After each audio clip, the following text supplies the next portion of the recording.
You're watching or listening to Private Members Club, and for the next half an hour, we're going to be talking about the future, so you don't have to. Hi, I'm JR. Hi, I'm Matt. And I'm John. And I was so tempted to go into it so you don't have to live through it, but unfortunately we all do, right? Well, hopefully, depending on the state of the NHS, etc. Yeah, exactly. I mean, what we're really here, I guess, because nobody can predict the future and there are so many variables and things for the past few years. The past 8 or 10 years have been so unpredictable anyway that it would be stupid to sit here and try and predict things. But there are two things that we know for sure will be happening next year. One is the election in the US, and the other one is an election in the UK.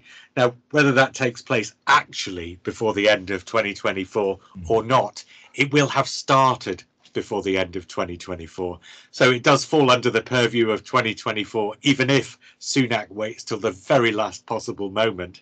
It will kick off in December of next year. So, I mean, I thought those were the two things really that we could spend 10 or 15 minutes on here.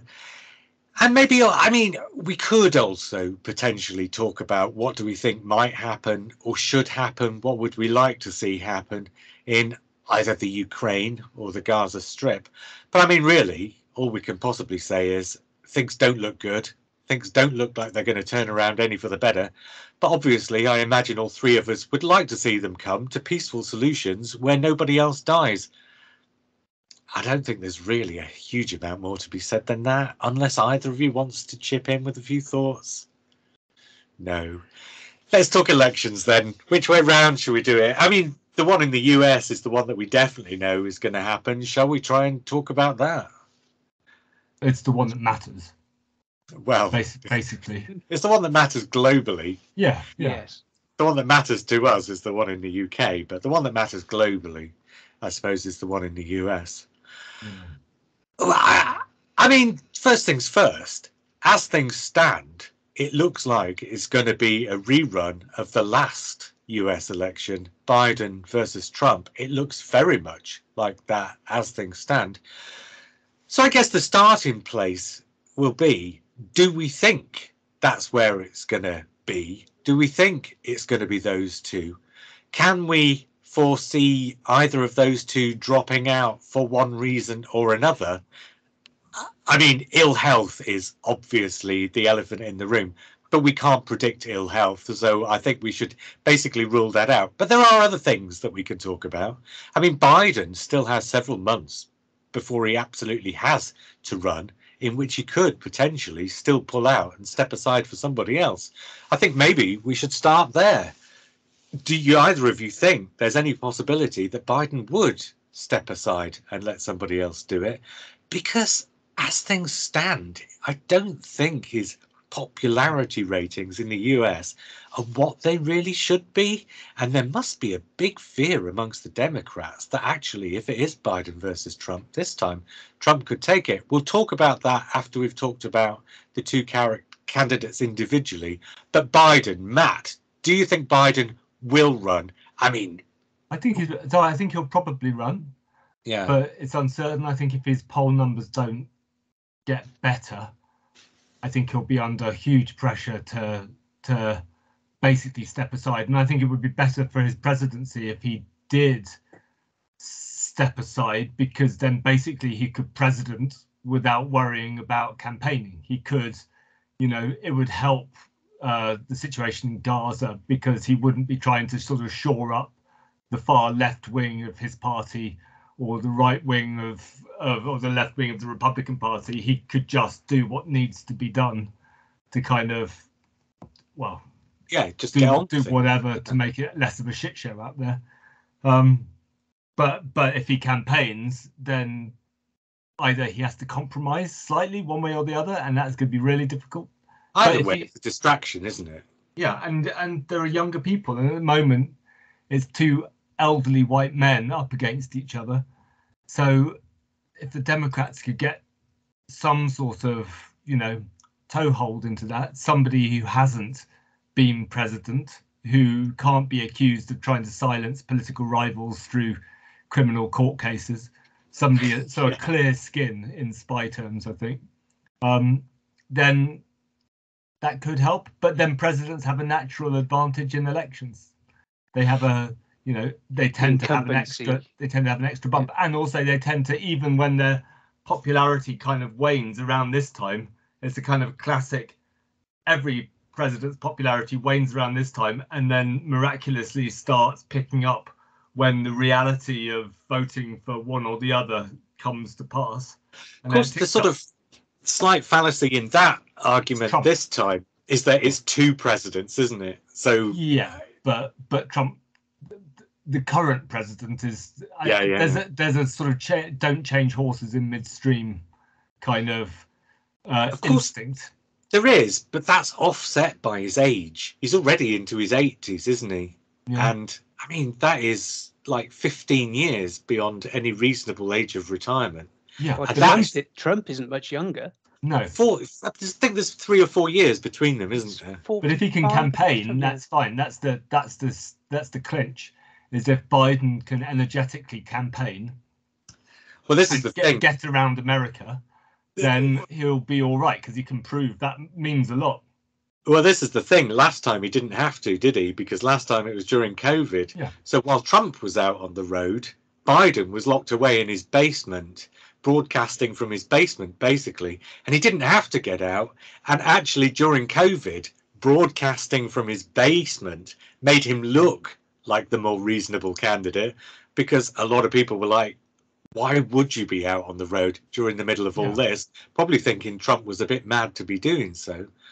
But this time around, broadcasting from your basement is not going to be good enough for Biden. And also last time, it sort of exposed the lack of people or the diminishing people attending Trump's rallies. Well, so at some point they failed to manage to disguise the fact that he was waning in popularity, which might happen again.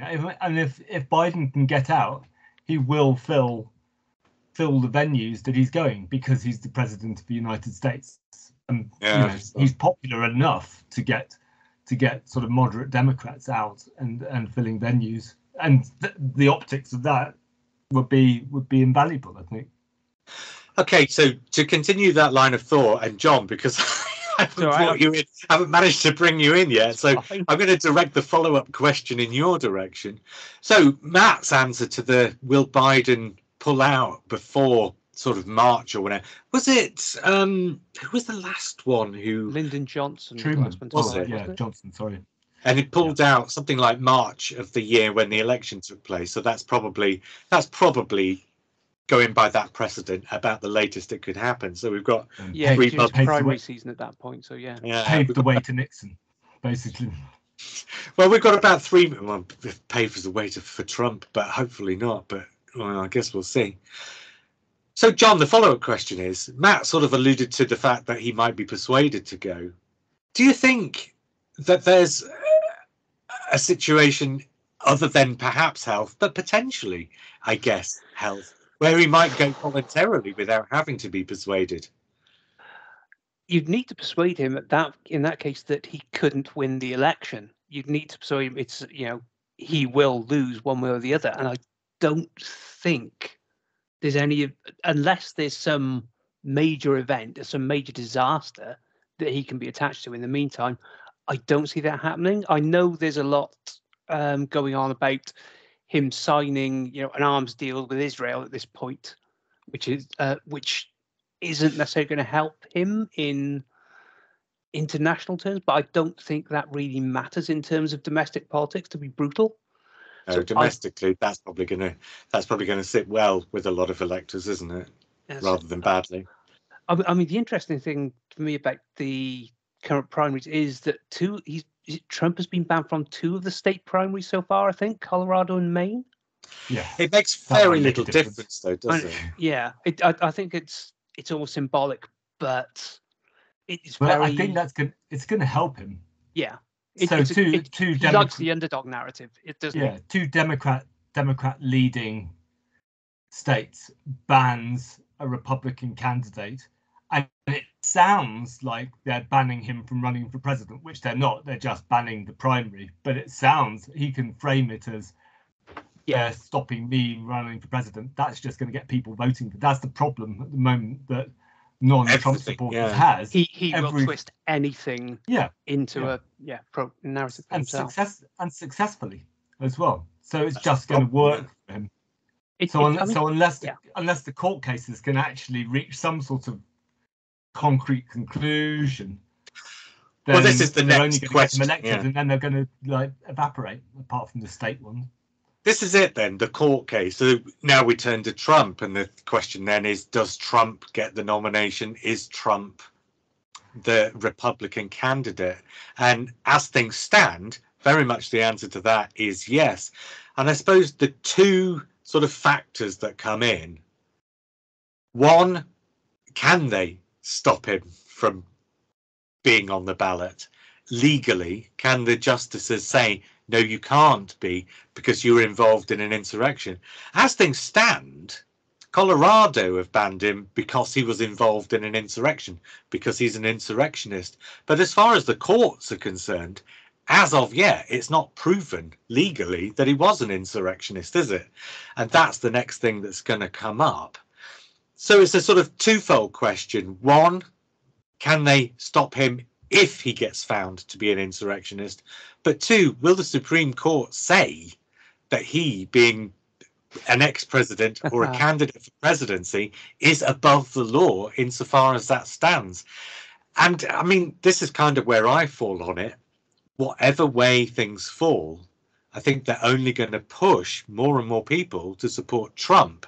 And unless you absolutely ban him from having his name on that ballot paper come November, it just gives him more ammunition and makes it more and more likely that he'll win. I, for example, could see ex-President Trump winning the general election from inside a jail cell, and being the first president since there was one example, wasn't there, about 300 years ago, who was president from inside a jail cell.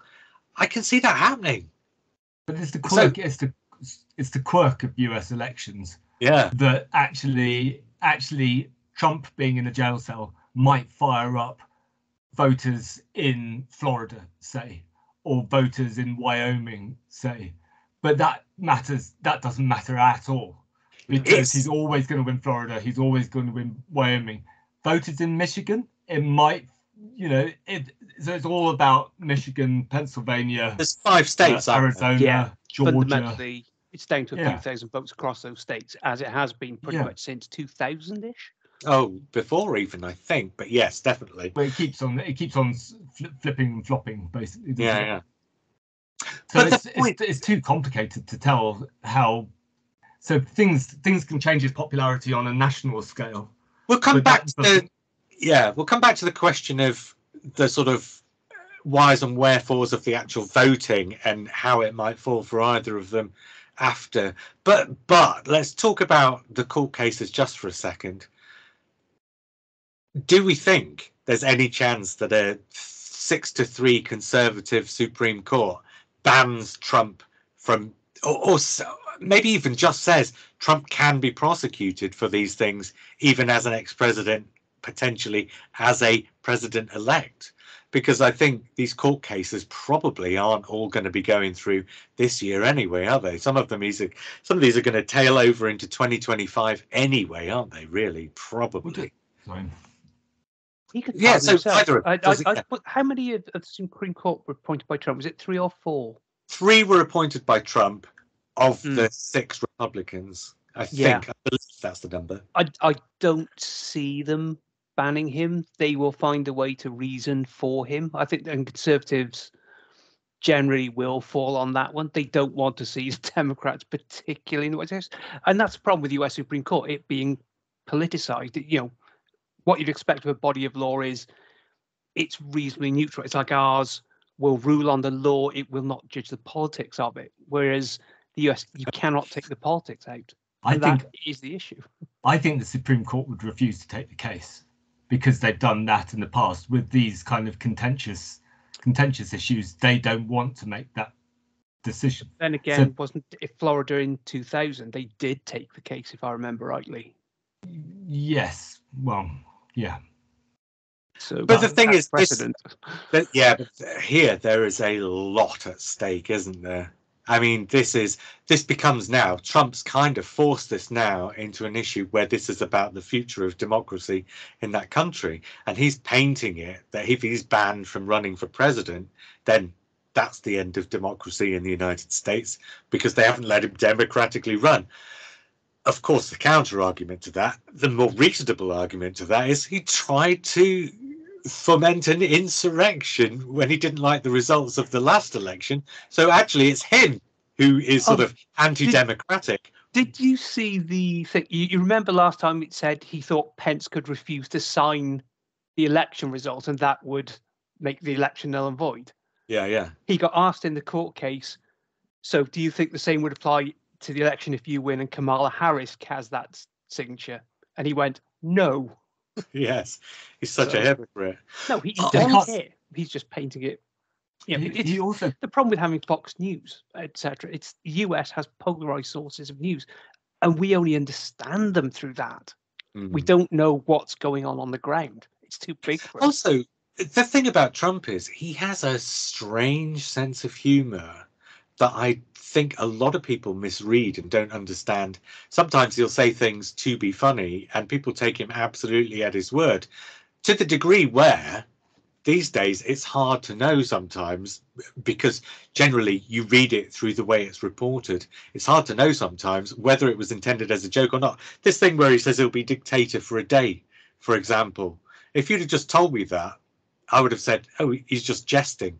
But I'd heard so many times, so many people saying, oh, Trump's threatening to be a dictator for a day if he gets elected back to be president, that by the time I actually heard what he said, I was convinced he was, seriously threatening to be a dictator. And now I just can't be sure. But this is the thing about him. He's terrible at delivering a joke too. Exactly. He says it so absolutely without any sort of intonation about where the emphases would be if it's a joke of some kind that it's impossible to tell. Sometimes because it's just so ridiculous. But I think this would be sort of his defense against some of the more ridiculous things he's said, is that we shouldn't take him necessarily seriously. But the trouble is not whether he intends for us to take him seriously, or necessarily whether the press intends for us to take him seriously, but whether the majority of his followers take him seriously, because he can make jokes like I'll be a dictator for a day. And if sort of 20 million people put him on the ballot because they want him to be a dictator for a day, well, he'll just go ahead and do it then.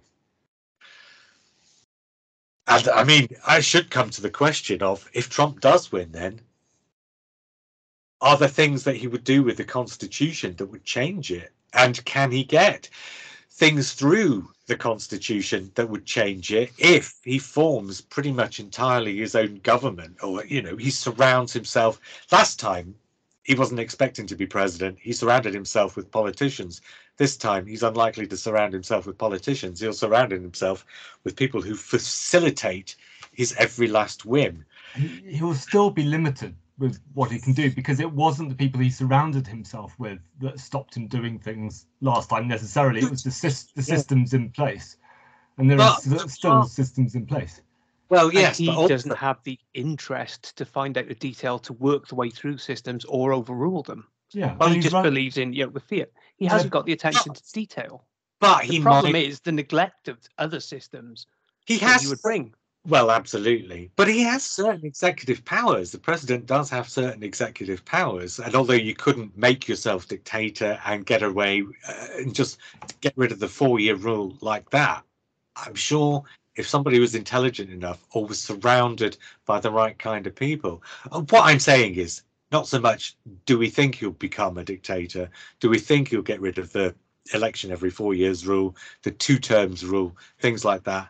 But will he try? And are there other things that he could or would do that might change the Constitution for the worst? The other way to look at it is, it's a bit like Boris Johnson and the Conservatives. His last time in office basically he made so many enemies of the right-wing intelligent people who could make changes that they wouldn't work with him. He's made so many enemies with senators that they aren't going to necessarily be sympathetic to him. If he wins the presidency again, he's not going to be the future of the Republican Party anymore, because it can only happen. It can only happen once, and he won't be able to. I don't think he'll be able to change that, because the people he'll surround himself with aren't going to be intelligent enough. They're going to be people like Stephen Miller, who's not that bright, I don't think. So I think it's going to go the way that Boris Johnson went, basically. But I don't, I mean, and he might be impressive. I think he's a very good.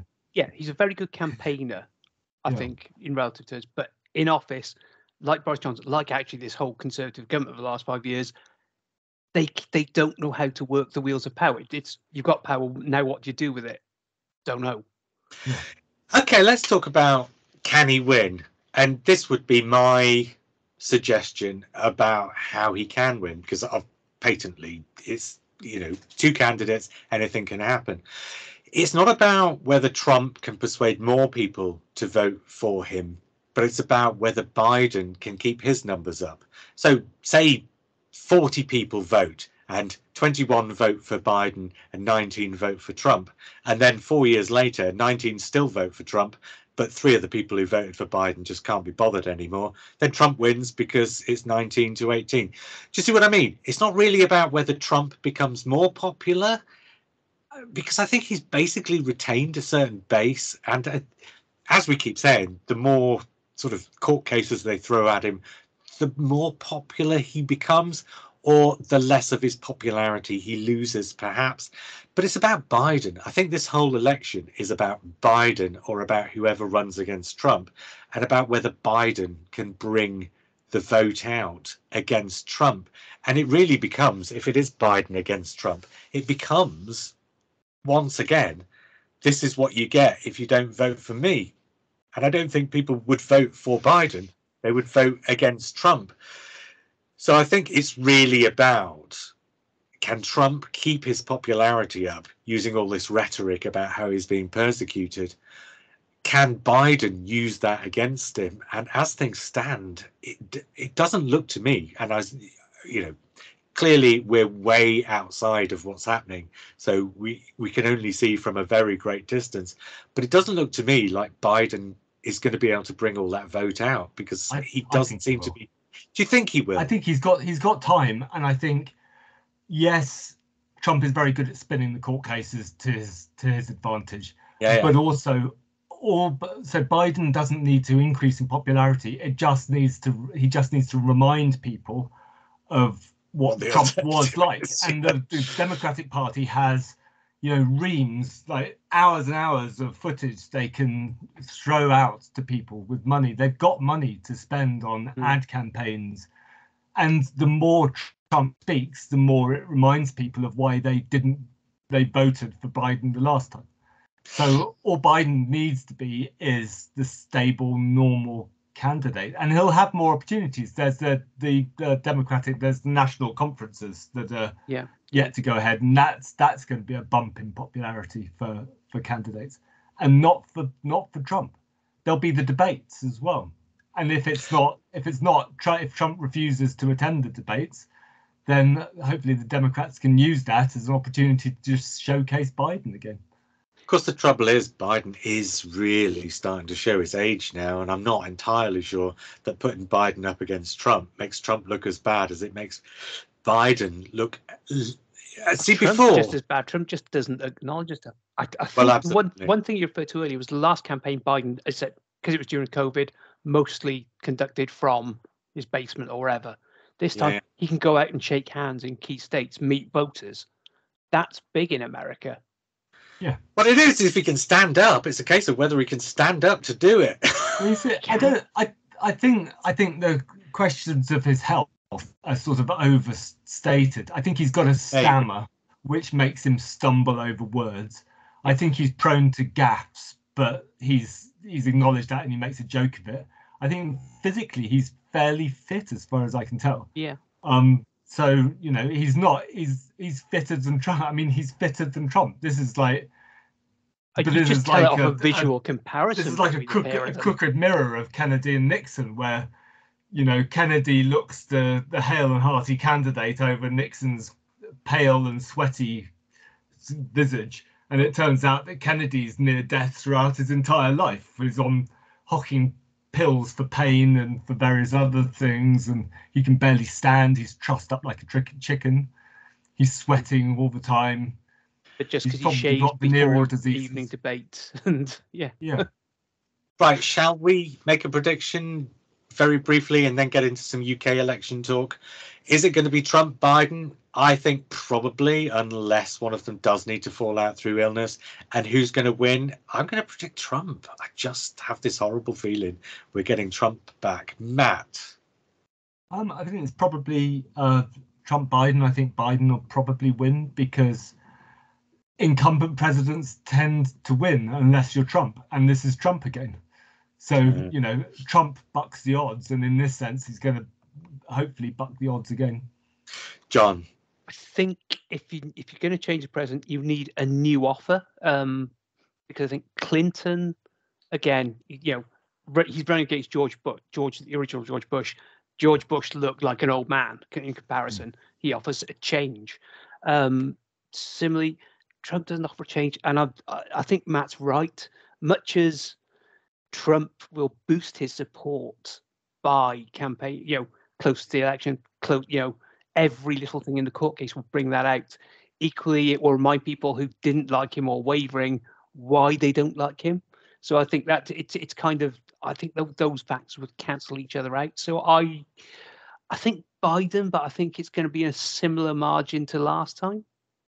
So the other thing to think about just quickly is the court case. It's not necessarily the outcome of court cases that are an issue. It's the fact that they're basically going to tie up his time constantly. Yeah. He's not going to be able to hold the rallies that he did before. He won't be able to do a national tour like he would do normally as a candidate because he's tied up in courts all the time.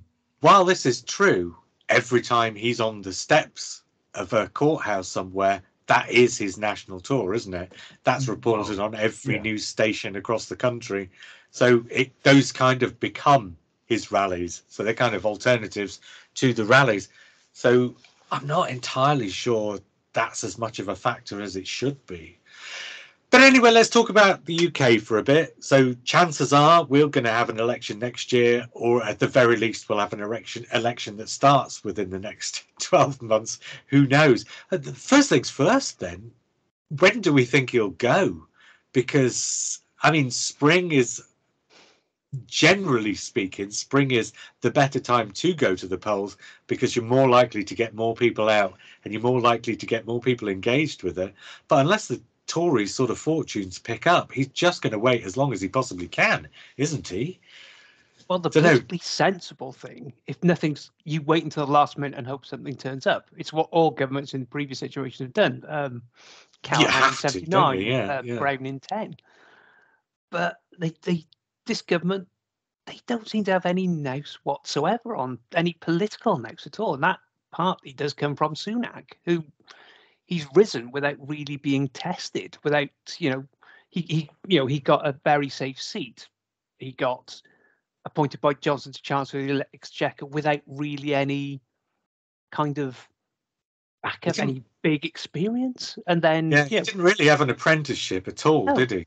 And I think this is where he falls down. He can't, it's tough to read Parliament when you've only been in there, 8 years total? And a lot of that has been a very irregular parliaments, which have been occupied with single issues.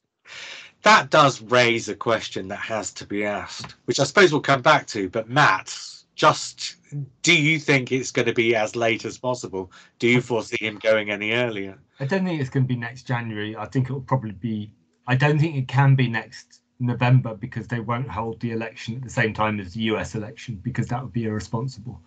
Because then have you seen this government? But I think that would be sort of irresponsible Security on a constitutional level. Yeah. So I don't know, but I mean, it's difficult to tell because they're so far behind in the polls. normally you'd wait until the last moment, but because they've been so consistently behind in the polls, I wonder if there'd be an instinct to try an election as a kind of a shock, a bit like a sort of defibrillator for their polling numbers, when again people start realizing that it's a choice and maybe it'll buck it up. We're expecting the poll numbers to tighten when the election campaign starts. So maybe they're hoping that that's going to be an extreme case, and that Keir Starmer somehow, because Keir Starmer hasn't been in an election campaign, a national election campaign as Labour leader. No. So maybe they're hoping that he'll fall apart under the. Well, and this is it. He won't be able to make a decision, or if they announce it as late as they possibly can before the date they actually choose, and I don't know what the rules are about how late they can go before announcing it, but yeah, let's say for the sake of argument that they were to announce an election 3 weeks hence rather than 3 months hence, or whatever it's been in the past. There must be rules about how long it has to be, but let's just say for the sake of argument 3 weeks. That means that a lot of the country then, who kind of, I would guess that the vast majority of the country probably aren't quite as settled as we would imagine them to be. In other words, there's probably a party that they kind of would choose, but they're open to suggestion. And clearly, if there was a party that they would ordinarily choose, then a lot of those people, for them, it would be the Tories. And those are probably the people who are wavering about changing this time, because the Tories win more elections than they lose. And so it stands to reason that the majority of people, given a choice, would probably choose the Tories unless you gave them a reason not to. If the Tories call an election as late as they possibly can, that puts those people into a panic and says, oh God, I haven't really got time to think about whether I should change my mind. And unless Labour can persuade them in those 3 weeks or whatever it would be, then the chances are, and I'm only saying this as a hypothetical, but I'm saying there's a chance that if you call an election and don't give people enough time to think, they just fall back to voting Tory by default, and the Tories might scrape closer than we would imagine that they have any chance of doing at the moment as things stand. I'm not convinced, because this government in particular has some very, very public failures behind it, and failures that aren't going away in the news. It's true, but my point wasn't really about what this government does or is capable of, but about people's voting habits. But I think the mood in the country is not necessarily pro-Labour or pro-Liberal, pro-SNP. It's more anti-Tory. I think there is a certain mood, get them out, because a friend of mine was telling me about his parents who are up in the Midlands, who are, I think he said, they voted Tory since the 1970s. And he says stuff like the flip-flop on HS2, where there's been a cross-party consensus for a decade plus, all of a sudden, just because Sunak doesn't like it, it's gone away. They haven't got any real signature achievements to point to is the problem. They're at a point where incumbency, in particular, is a disadvantage right now. And you can see Sunak and Truss actually were trying to distance themselves from previous regimes, whereas this one, Labour can go back and pin every regime back through David Cameron and austerity, and David Cameron's obviously back on the scene, so they can look at him now. So they can just fling so much at this Tory government, even through. And the allegation, I think, is Labour said they are planning on finalising everything from the end of this month, or end of January, sorry. So they want to see all of that. They will be ready to go, even if the Tories try to run a short campaign. I think JR's right that come an election, I think the Tories will win over some of the swing voters that they need to increase their vote shares slightly. I don't think it's good, but I think they're too far gone at the moment to be able to take that and turn it into an election win. I think it's just going to turn it into a really, really bad loss, rather than an absolute catastrophic party losing, because there's a possibility that the whole party disintegrates. There's a real, you know, there's a I real think after the possibility. election, if they get annihilated, they're in trouble, particularly if Yeah. only their right wings left. And I think the other issue is Sunak is not a particularly good electoral campaigner, as we've seen. No, and also he's got a lot of backbenchers behind him who aren't going to be keen on waiting till the last minute for an election, because whilst they're backbenchers in a government that's just decreasing popularity, and they know that they're going to lose their seats, or they can be fairly sure they can lose their seats, it's just taking them longer and longer to be able to actually find jobs afterwards. They want to get back onto the job market, and it's just dragging it out. They can't do anything in Parliament. They're not being paid, you know, a huge amount to be in Parliament, doing not very much other than being really unpopular and, you know, being pilloried in the press. So you know, the sooner an election can happen, it's a lot of them, I reckon, a lot of Tory backbenchers are really hoping for an election, you know, as soon as possible, so they can get on with their lives. Yeah, I mean, what have we got? 50 plus have already said they're not going to stand next time. So I think if you want to read the election, what's like to happen, there's your mood music. They don't think it can be won. Oh, there's absolutely. There's another couple of by-elections on the way as well, aren't there? Oh yeah, Peter Bone. Yeah. And then there's the Miriam Cates thing come up, which no one knows what it's about, but that could end up that way. Yeah. And while obviously I hope this is the case, and I expect it probably will be the case, I'm just here to talk about what are the variables and how things might not fall the way we want them to or expect them to, of course. And of course, one thing that everything that we've said so far, one question that it raises is, will the Tories, and I know the answer to this is they can't change again, surely, but we said that last time, and 45 days later they did. Do the Tories go to the election with Rishi Sunak, or I mean, we know that there is, and as we speak, there is a plot to bring Boris Johnson back to 10 Downing Street, which is probably about 6 people rather than a substantial number. But nevertheless, a plot exists as we speak. Yeah, there's always a plot. Yeah, it's Conservative Party politics. Well, exactly. But you've both said it. Sunak is basically unelectable. So, but I think he's about as good as you can get. Who would actually do better? That's your problem. He's actually not done a bad job at stabilising the party. He's had a few successes. He survived a few, I wouldn't say tough decisions, but bad decisions or decisions that are unpopular, and he's got through them. He's survived changing the Home Secretary. So he's a fairly stable choice at the moment. He's probably, but it is still chaos. He's probably survived those things because there were 2 changes of leadership in the previous 12 months. And I think there's a good chance that if those 2 things hadn't have happened, Sunak would have gone down this year. But I think he's hanging on by a flimsy thread. The Tory party's ungovernable, really, at the minute. They are. But I think to have a chance at an election, I would say you would need to be able to persuade the Tory party over to you. And I can't see who could unite the Tory party even. I can't see a candidate who come in, viable one. But the point is, you've not got to think about it objectively. You've got to think about it subjectively from within the party. And the point I'm making is, if the Tories are looking at Sunak as unelectable, and there is enough people in that party who want to be elected, and so this is what it comes down to, really. There are 50 people who clearly don't think that's going to happen, but that's 50 people out of 300 and whatever.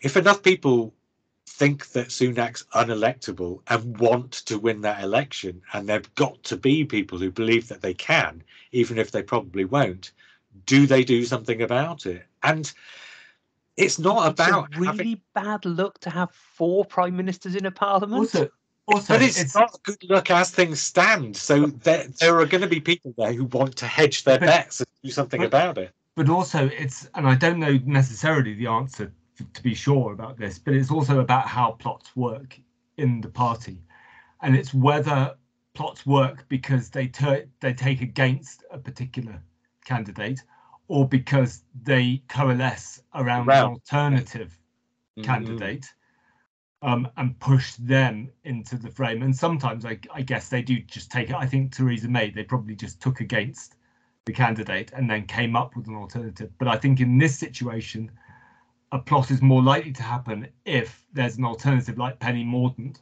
who suddenly becomes a sort of, really popular alternative to Sunak, and then he could be in danger. But I don't think, but she's on the wrong side, kind of on the wrong side of the party for that. She's in what will be a marginal seat. Yeah. So the Boris Johnson side of the party is basically, depleted. They're resigning, they're leaving, they're quitting.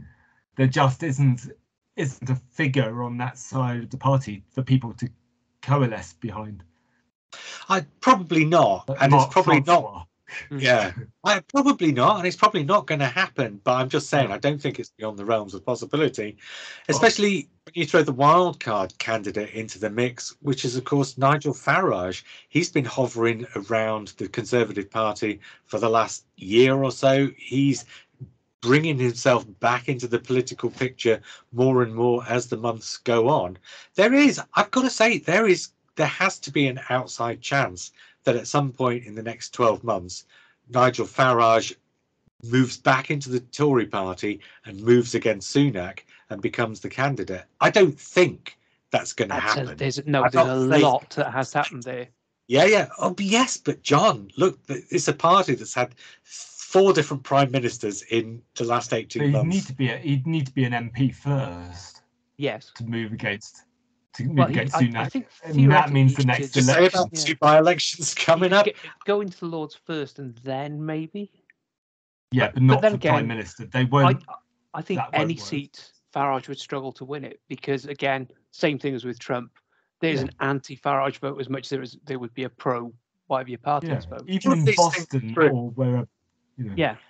All of these things are true, but I'm also saying that none of these things are insurmountable because, let's face it, in 2016, we had 2 things that we could say for absolutely sure. This country would not vote to leave the European Union, and America would not vote somebody like Trump into the White House, and both of those things happened.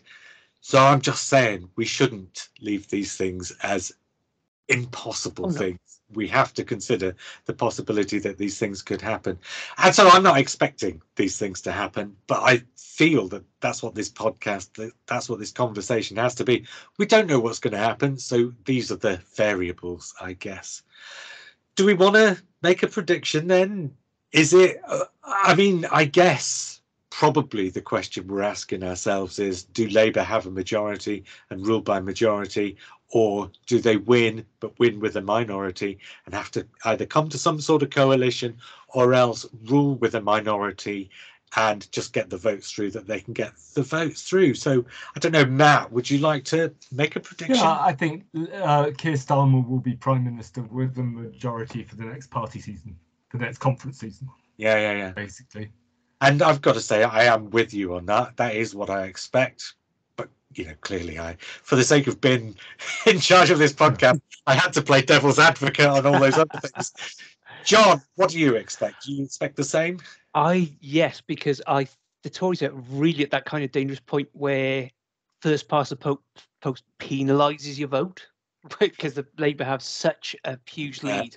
I think Labour will get in with a big majority, and I think the election everyone's quoting as a worst possible case scenario for the Tories is the Canada 93 one. And I don't think that's out the question, where they get absolutely annihilated down to double figures. Yeah, well, let's hope so. And actually, the funny thing is, what's happening in Scotland and Wales is playing into Labour's hands. Both situations kind of play into Labour's hands. Obviously, in Scotland, now it looks like more seats are open for Labour to win. Yeah. Which helps.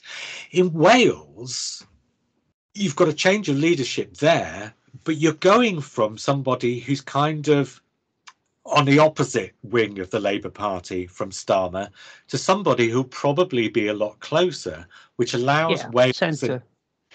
Probably closer to the centre, which allows Wales to sort of fall in line with the rest of the Labour Party so that they can sort of come together in their sort of strategy.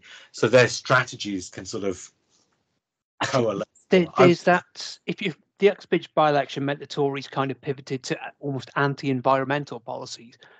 And I think you're going to see them running that in Wales completely, because they're obviously, we've had the 20-mile-an-hour speed limit in built-up areas, and the Conservative Party have really doubled down on that down here.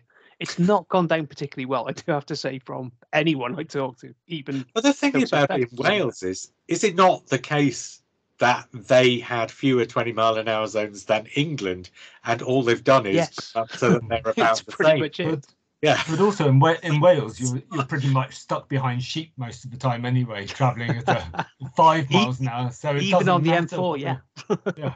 And on that note, what a lovely way to end the podcast. Thanks, Matt. You're welcome. Until we talk about all these things again, I was JR. I was Matt. And I was John. And we will speak again soon.